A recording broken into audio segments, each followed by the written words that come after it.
Hallo liebe Leute von Movie Break, ich kann heute jetzt endlich mal nach den ganzen englischen Interviews eins auf Deutsch führen, nämlich ich sitze jetzt hier mit zwei deutschsprachigen Regisseuren, also beide, darf man eigentlich sagen, seid ihr Regisseure, weil ihr ja auch einmal Co-Regie geführt habt, aber diesmal ist jetzt nur Ramon der Regisseur des Films. Silvan, du hast mal wieder mitproduziert. Genau. Und darüber werden wir jetzt auch noch ein bisschen nachher ins Detail gehen. Ramon und Silvan Zürcher sind hier mit ihrem dritten Film, Der Spatz im Kamin. Sie waren schon zweimal auf der Berlinale mit Das merkwürdige Kätzchen und Das Mädchen und die Spinne. Und dieser Film, den wir jetzt hier haben, Der Spatz im Kamin in Locarno, ist der Abschlussfilm der Tiertrilogie sozusagen. Und war das von Anfang an geplant, dass dieser Film, als Das merkwürdige Kätzchen entstand, dass das einer von dreien wird, oder kamen denn die anderen erst dazu? Also das war so, dass ich habe Das merkwürdige Kätzchen 2011 begonnen zu schreiben. Das war damals noch im Rahmen von der Ausbildung an der DFFB, so in meinem dritten Jahr. Und den Film haben wir dann auch im Rahmen des DFFB-Studiums gedreht, geschnitten und dann fertiggestellt. Und da gab es eigentlich das Konzept dieser Trilogie noch überhaupt nicht. Also da gab es nur die Idee, eben diesen einen ersten Langspielfilm zu realisieren und den dann auch eher so als solitären Film, als Einzelfilm. Und während der Auswertung des Films war es dann so, dass Silvan begonnen hat, an einem Stoff zu arbeiten und ich an einem anderen Stoff. Und während dieses Prozesses der Stoffentwicklungen haben wir gemerkt, dass es so inhaltliche und formale also so Geschwisterschaften oder so Ähnlichkeiten gab. Und dann hatten wir eigentlich immer Lust, die drei Filme in Verwandtschaft zu denken auch und formale Aspekte sowie aufzubauen und dann eben wirklich diese Trilogie herauszuarbeiten.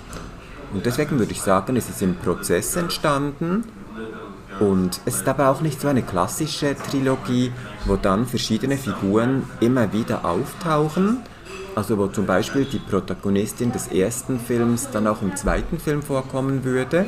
Es ist erst so eine lose Trilogie, die so thematische Verwandtschaften hat, vor allem formale, aber wo nicht Geschichten dann 1:1 weiterentwickelt werden oder wo konkrete Settings, konkrete Wohnräume dann wieder aufgegriffen werden.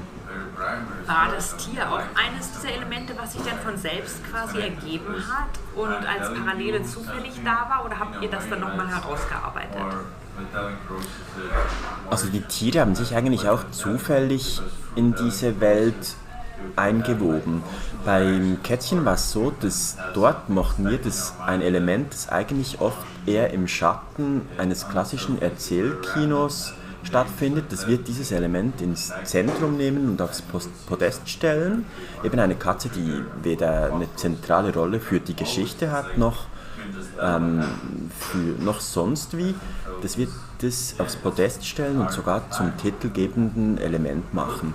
Und als wir dann eben parallel begonnen haben, an das Mädchen ich an Das Mädchen und die Spinne und Ramon an Der Spatz im Kamin zu arbeiten, war es dann so, dass zufällig auch Tiere Eingang gefunden hatten und wir die dann eigentlich doch auch verstärkt haben, also diese Anwesenheit. Und diese Tiere haben in uns dann auch Assoziationsräume geöffnet, also es ist gar nicht, dass die für uns symbolhafte Funktionen hätten, dass ein Tier für etwas Bestimmtes stehen würde, sondern im Gegenteil, das sind so Räume, die sich uns eröffnet haben, die dann jeweils zu den Themen sehr gut gepasst haben, für unser Gefühl. Und so kommt es dann eigentlich auch, dass diese Tiertrilogie, die eigentlich im Kern um Menschliches und allzu Menschliches geht, also um zwischenmenschliche Beziehungen und ihre Abgründe, die auch eröffnet werden, also dass wir die dann so entwickelt haben.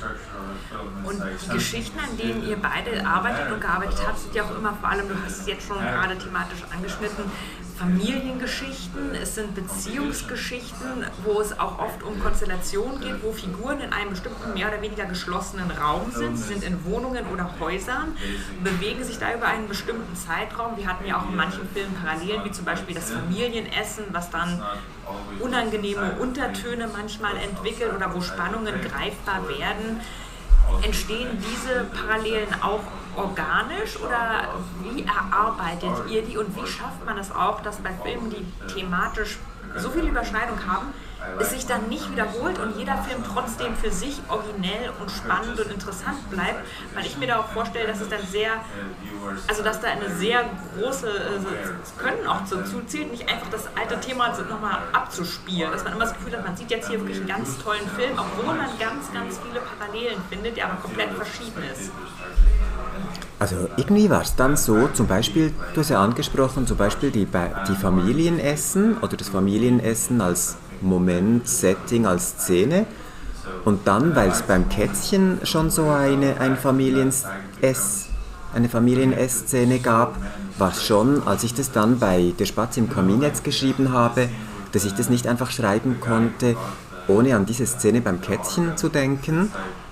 Und deswegen gibt es dann schon so wie Verflechtungen oder dass ich dann Dinge mache, aber weil anderes schon ausprobiert wurde, wo ich schon gucken konnte, was wie funktioniert oder welche Stimmung, Spannung, wie artikuliert wird, wie das dann beim neuen Film wirkt. Aber eben die Tatsache wegen Wiederholung, redundant, wie kann man machen, dass obwohl gewisse Aspekte so ähnlich sind, eben diese Fokussierung auf das Kammerspielhafte, wie die Fokussierung auf Echtzeitsituationen und wenig Zeitsprüngen. Also wie schafft man es, dass dann die Filme nicht redundant, zu ähnlich Wiederholungen sind, Variationen von ein und demselben? Das ist ja die große Frage. Und beim zweiten Film war es einfach so, weil es ja nicht ein Familiensetting war, sondern es war so wie die Ersatzfamilie WG-Situation, also wo man auch unter den Mitbewohnerinnen sozusagen wie eine neue Familie generiert, zusammen kocht, zusammen dieses und jenes. Und dort ging es auch, also weil der erste Film war wirklich das Porträt einer Familie, so ein Psychogramm, wo die Atmosphäre und wo das Alltägliche sehr wichtig war. Und beim zweiten Film, da gab es schon diese Bewegung, diese Grundbewegung, die eigentlich die Grundarchitektur auch vom Film ausgemacht hat, nämlich dass eine Mitbewohnerin auszieht und die andere zurückbleibt. Also da gab es eigentlich schon auch wieder diesen Moment der Statik und der Moment der Bewegung, nämlich A bleibt zurück, B geht weg, das löst es dann aus. Also deswegen war dort schon ein bisschen mehr Bewegung im filmischen Raum. Und beim letzten Film jetzt, der ist vom Setting sehr verwandt mit dem ersten Film. Es ist auch so, dass zwei Schwestern zusammenkommen und dann einen Tag zusammen gestalten.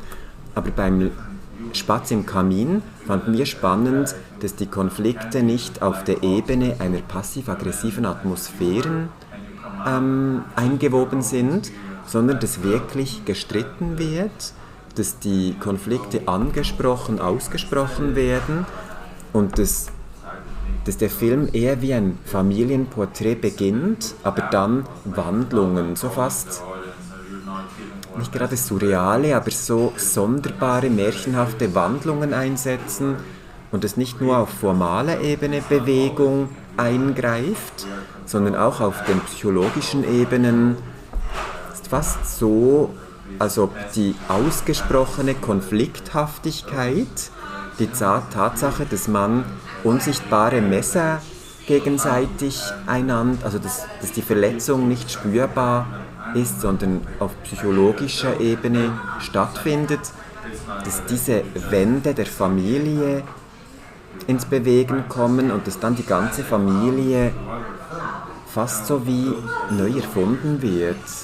Genau. Und deswegen war es irgendwie schon bei der Entwicklung, hat es sehr viele Unterschiede, obwohl diese Filme so verwandt sind.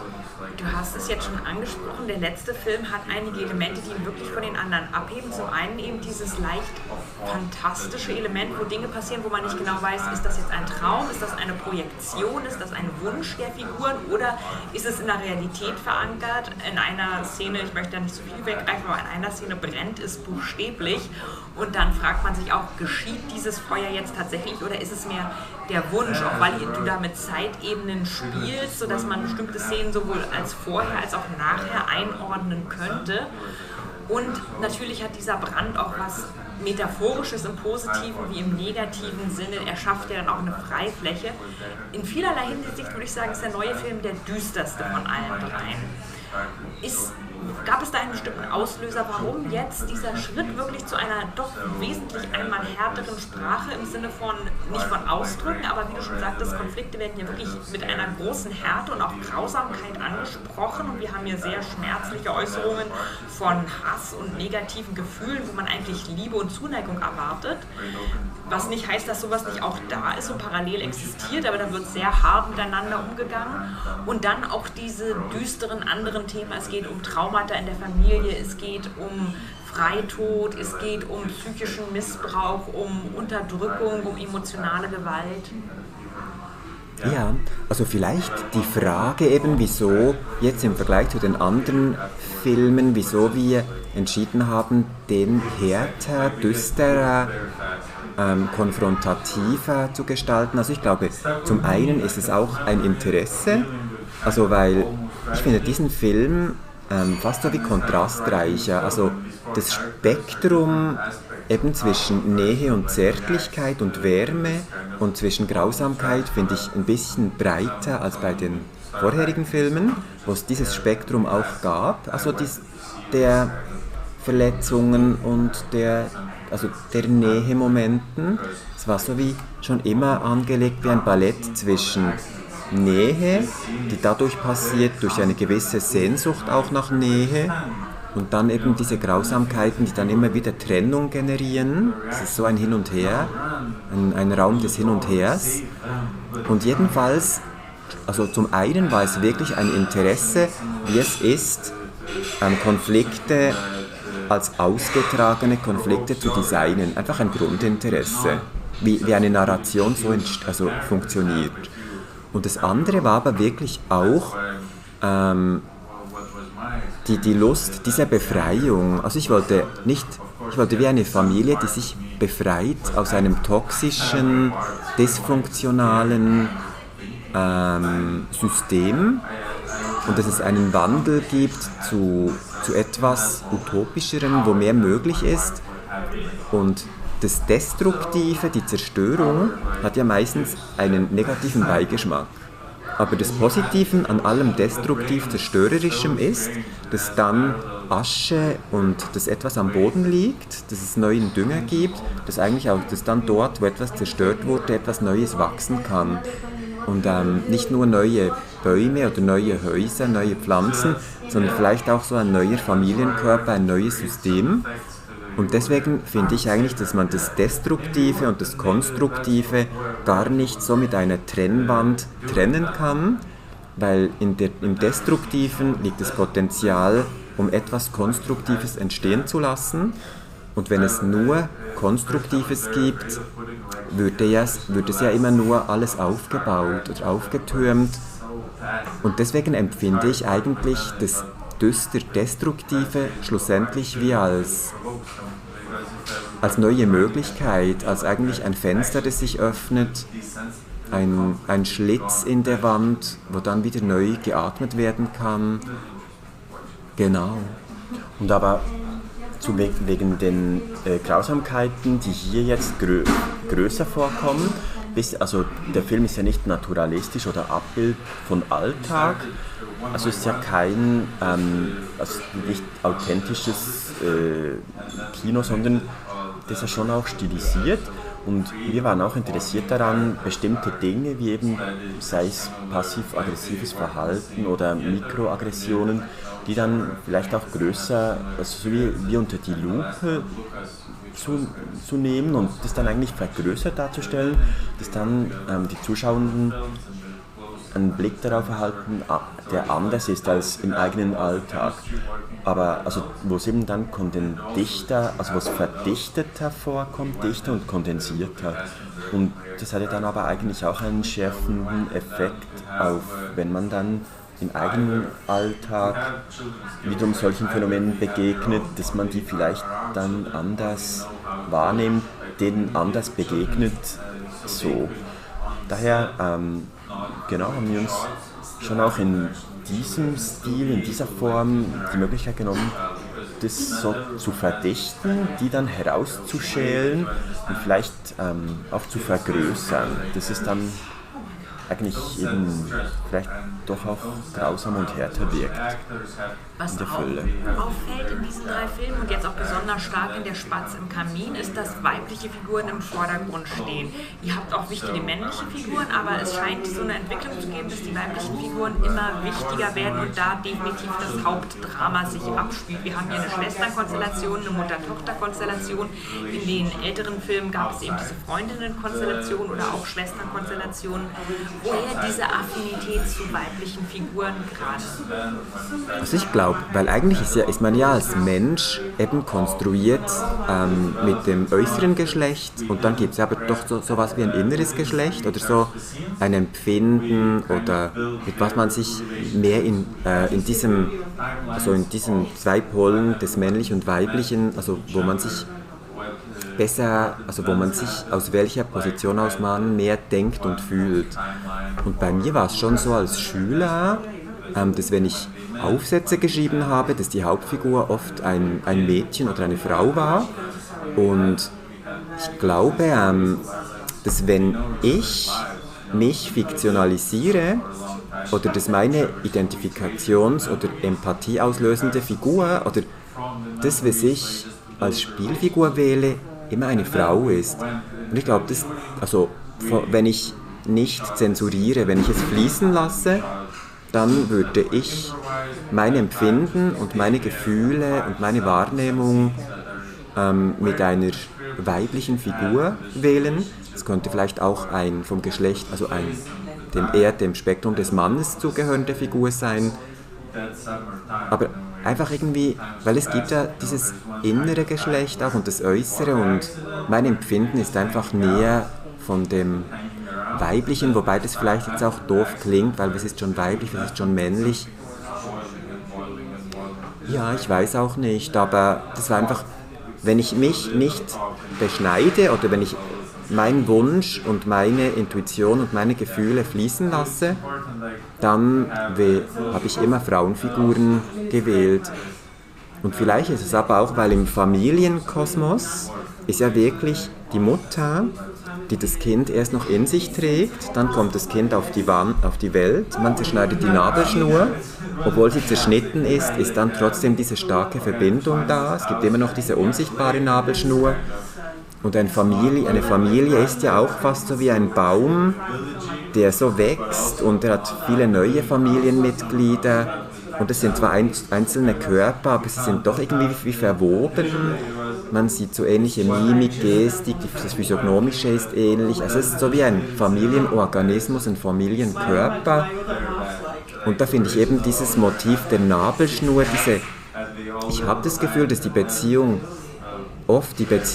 Kinder, Mutter einfach fast intensiver oder einfach, dass da was anderes ist. Und in diesem Themenkomplex, ja genau.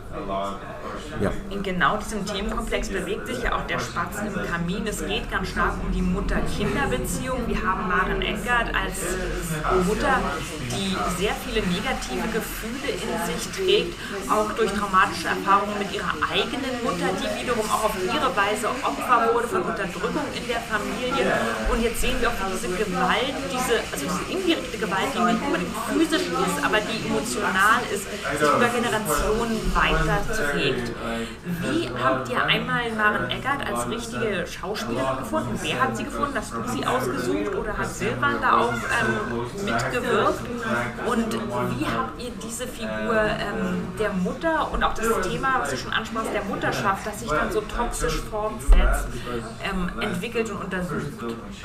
Ja, also das war wirklich so, dass am Anfang des Schreibens gab es hauptsächlich die toxische Gegenwart, also die dysfunktionale Gegenwart, so die Symptome dieser Messerspitzen, der psychischen und physischen Gewalt.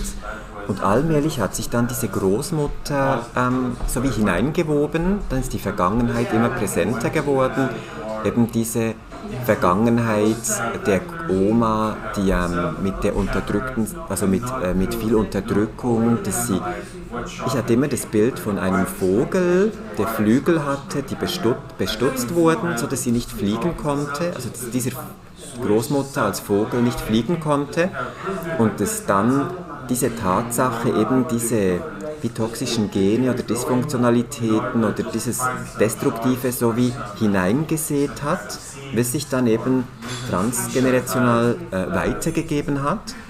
Und deswegen ist allmählich diese Vergangenheit wichtiger geworden, ist die Großmutter wichtiger geworden, kam auch so diese Idee von einem fast so Haunted House Horrorfilm, also so diese Skizze von Haunted House, dass die Oma als Dämon noch darüber schwebt, dass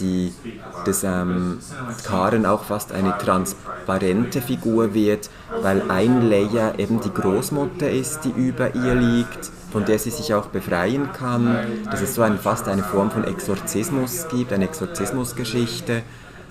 Und deswegen ist eigentlich beim Schreiben, war es dann fast so, als ob die Familiengeschichte ist wie ein Garten und diese Familie ist jetzt diese Blume, also einfach die dort steht, oder diese Pflanze, aber es gibt ganz viele unsichtbare Pflanzen von den Verstorbenen und die sieht man nicht mehr, aber es geht dann wieder darum, das so wie sichtbar zu machen, um so die gesamte Familie zu verstehen, das zu artikulieren und begreifen zu wollen, um eben Dinge verarbeiten auch zu können. Und beim Castingprozess war es so, dass also auf Drehbuchebene war die Karen-Figur stark über Härte charakterisiert.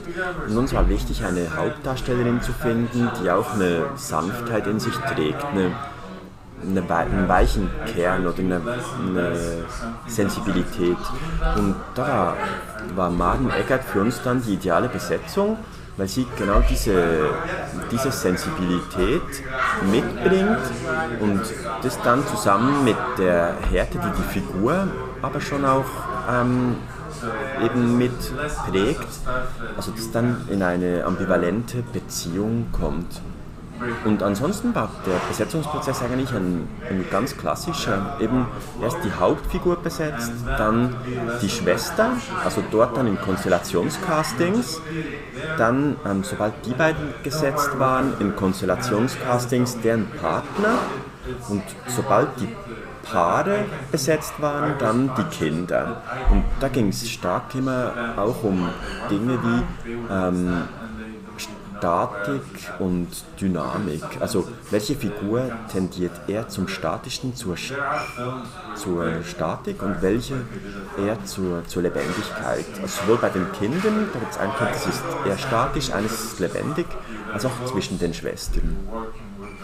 Ihr beschäftigt euch oft mit sehr aggressiven, negativen Ich glaube, wir müssen stoppen. One last question. Okay, dann, also das letzte Frage. Ihr habt oft sehr negative Beziehungen in euren Filmen oder sehr belastete Beziehungen, aber eure eigene ist sehr positiv und produktiv. Woher dieser Kontrast? Oder gibt es da auch manchmal Konflikte, Streitereien, wenn ihr gerade an einem Projekt arbeitet, auf beruflicher Ebene, professioneller, wo ihr sagt, das wirkt nur so nach außen so harmonisch. Wir kennen das auch, aber wir können damit umgehen. Also auf jeden Fall ist es oft harmonisch, aber ist auf jeden Fall auch manchmal konfliktreich oder dass es nicht harmoniert. Aber wir können dann immer mit das Disharmonische und das Konfliktreichere mit dem gut umgehen. das irgendwie eben besprechen, aussprechen und genau. Also weil es wäre ja auch langweilig, wenn es immer nur Harmonie wäre. Und ich glaube, wegen der Abgründigkeit, Abgrundhaftigkeit, der Dunkelheit, des Düsteren, ich glaube schlussendlich sind die Abgründe Teil jedes Individuums, jedes Menschen. Natürlich, und es ist nun mal doch auch sehr interessant, also die Schattenseiten wie die Lichtseiten, und dieses Spektrum hat jeder in sich, und genau, ist jedenfalls etwas, das uns sehr interessiert. Eben, also vor allem eigentlich neben dem ist jetzt so ein Fokus auf das Abgrundhafte, aber schlussendlich eher eine Sehnsucht und ein Begehren, also ein sexuelles Begehren oder eine Sehnsucht nach Nähe, die Sehnsucht nach einem anderen Leben. Also auch wenn viele destruktive Elemente vorhanden sind, ist eigentlich der Grundkern so eine gewisse Weichheit und ein Verlangen nach irgendwie Glück oder nach einem Leben, wo Verbundenheit und Verbindung und Symbiose und einfach Glück herrschen kann. Wir hätten noch viel, viel mehr Fragen, aber wir haben schon dreimal so Warnrufe gekriegt, dass das Interview jetzt zu Ende sein muss, weil uns die Zeit davonläuft. Also darum sage ich jetzt, obwohl ich noch euch so viele gern fragen würde, ganz vielen Dank an Ramon und Silvan Zürcher. Wir sind hier in Locarno mit Ramons neuem Film Der Spatz im Kamin, der im Wettbewerb läuft. Ich drücke dir also ganz doll die Daumen für den Leoparden. Bestimmt gibt es auch bald einen deutschen Kinostart dafür angesetzt. Habt ihr schon einen? Genau, am 10. Oktober kommt der bundesweit ins Kino. Wunderbar. Die Pressemeldung ging noch nicht rum, aber die beiden sind schon einen Schritt voraus und dann lest ihr natürlich noch mehr bei Movie Break darüber. Ich hoffe, ich kann dann dieses Gespräch noch fortsetzen auf einem anderen Festival. Vielen Dank fürs Interview. Vielen Dank.